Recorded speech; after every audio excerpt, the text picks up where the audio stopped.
Мен өмірге тек жақсы нәрсеге ғана лайықпын. Сіз не қаласаңыз, соның барлығына қол жеткізе алатыныңызға сенесіз бе? Сенбесеңіз, енді сіз жоғарыдағы сұрақтың шешімін таба алмайсыз. Сенсеңіз, онда сіздің өміріңізде сізге көп қуаныш әкелетін бір нәрсе пайда болады. Менің лайықты еңбегім бар деген жаттығу.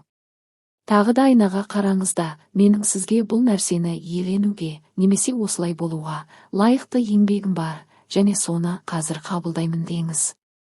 Осылай деп 2 немесе 3 рет айтыңыз. Айтып тұрған кезіңізде өзіңіздің дене қимылдарыңызды бақылаңыз.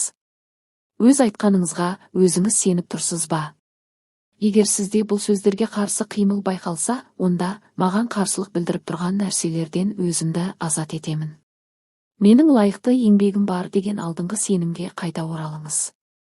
Осыны өзіңізге сансыз рет қайталаңыз, керек болса бірнеше күн бойына жеңілдік сезінгенше айта беріңіз.